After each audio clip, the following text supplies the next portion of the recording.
हमने भारत जोड़ो यात्रा की थी, बीजेपी आरएसएस के लोग देश में 24 घंटा नफरत और हिंसा फैलाने की काम करते हैं। मीडिया का पूरा कंट्रोल है, तो हमने सोचा कि हम कन्याकुमारी से कश्मीर 4000 किलोमीटर चल के देश को मोहब्बत का मैसेज दें। और पिछली यात्रा में हमने एक नारा दिया, नफरत के बाजार में मोहब्बत की दुकान खोलनी है। और यही हमारी कोशिश है, क्योंकि हम जानते हैं कि देश नफरत से, हिंसा से प्रगति नहीं कर सकता है। देश मोहब्बत, इज्जत और भाईचारे से प्रगति कर सकता है। भैया ये बाजा बंद कर दो।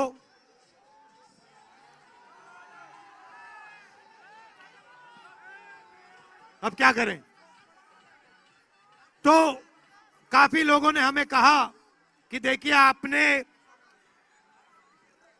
आपने कन्याकुमारी से कश्मीर तक तो यात्रा कर दी, मगर बंगाल का, असम का, बाकी स्टेट्स का क्या होगा?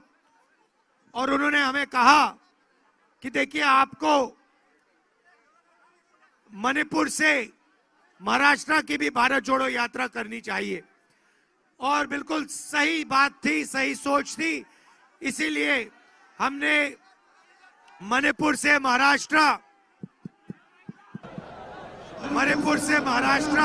हमने यात्रा की।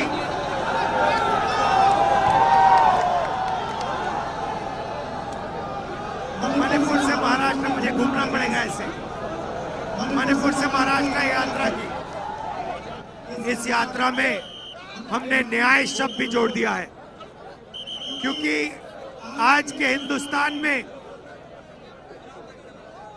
अलग अलग तरीके के अन्याय हो रहे हैं। किसी भी स्टेट में चले जाइए, किसी भी युवा से पूछ लीजिए, वो आपको बताएगा कि जितनी बेरोजगारी आज हिंदुस्तान में है, वो पिछले 40-50 साल से नहीं हुई है। सही बात है। आर्थिक अन्याय, सामाजिक अन्याय, महिलाओं के खिलाफ अन्याय, किसानों के खिलाफ अन्याय, मजदूरों के खिलाफ अन्याय, अलग तरीके का अन्याय नरेंद्र मोदी की सरकार कर रही है। किसानों के साथ आपने देखा, पूरे देश के किसान खड़े हो गए। नरेंद्र मोदी जी अपने काले कानून लाए थे, जो किसान का है उन्होंने वो छीनने की कोशिश की। और शुक्र है कि देश के किसान एक साथ खड़े हो गए। तो हमने इसलिए न्याय शब्द भी अपनी यात्रा में जोड़ा है। सामाजिक न्याय, जिसका सबसे बड़ा कदम जाति जनगणना होगा, कास्ट सेंसस होगा, उसको हमने करने का निर्णय लिया है। हमारी सरकार आएगी तो पूरे देश में हम जाति जनगणना लागू करेंगे, पता लगाएंगे पिछड़े कितने हैं, दलित कितने हैं, आदिवासी कितने हैं। तो ये हम आपके सामने पांच न्याय के हम कदम रखना चाहते हैं। सामाजिक न्याय, आर्थिक न्याय, किसानों के लिए न्याय, महिलाओं के लिए न्याय, और जो हमारे श्रमिक मजदूर हैं उनके लिए न्याय, ये हम आपके सामने रखना चाहते हैं। ये हमारी जो यात्रा होती है, इसमें हम लंबे भाषण नहीं देते हैं। हम अपनी मन की बात आपके सामने नहीं रखना चाहते हैं। हम आपकी मन की बात सुनने आए हैं, आपके दिल में जो है वो समझने आए हैं।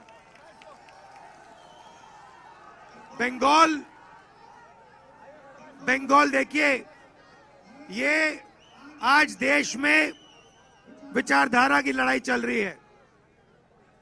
एक तरफ नफरत और हिंसा की विचारधारा, और दूसरी तरफ मोहब्बत। इस साइड हो जाता हूं। दूसरी तरफ मोहब्बत, भाईचारे की विचारधारा। और मैं बंगाल के हर नागरिक से कहना चाहता हूं, आप लोग देश को रास्ता दिखाते हो, आप इंटेलेक्चुअल लोग हो और बंगाल से बड़े बड़े इंटेलेक्चुअल्स आए हैं, रविंद्रनाथ टैगोर जी आए हैं, अमर्त्य सेन जी आए हैं, आपको सबसे ज्यादा नोबेल प्राइज मिले हैं, तो आपकी जिम्मेदारी बनती है। सुभाष चंद्र बोस जी आए, तो आपकी जिम्मेदारी बनती है कि विचारधारा की जो लड़ाई चल रही है, आरएसएस की नफरत की जो विचारधारा है, उसके सामने आपको खड़ा होना पड़ेगा। एक साथ खड़ा होकर आपको इस विचारधारा के खिलाफ लड़ना होगा। आपने मुझे इतना प्यार दिया, यात्रा में अपनी पूरी शक्ति डाल दी, पूरा प्यार डाल दिया, इसके लिए मैं आपको दिल से धन्यवाद करना चाहता हूं। बहुत बहुत धन्यवाद। धन्यवाद। जय हिंद। क्या बात है? हाँ जी, देखिए उनका नाम लेना पड़ेगा, गणिकांत चौधरी जी का नाम लेना पड़ेगा, जिन्होंने आपके लिए, सबके लिए बहुत बड़ा काम किया यहाँ पे, तो उनका नाम लेना पड़ेगा और उनकी याद करनी पड़ेगी। नमस्कार, दुनिया दी बेहतरीन कैथ लैब वाइट मेडिकल कॉलेज एंड हॉस्पिटल बुंगल से एस्टैब्लिश हो गई है। सीधा वाइट मेडिकल कॉलेज आओ, इलाज कराओ, सलाह रिया तोड़ा अपराध तोड़े दुख से हाजिर है। धन्यवाद।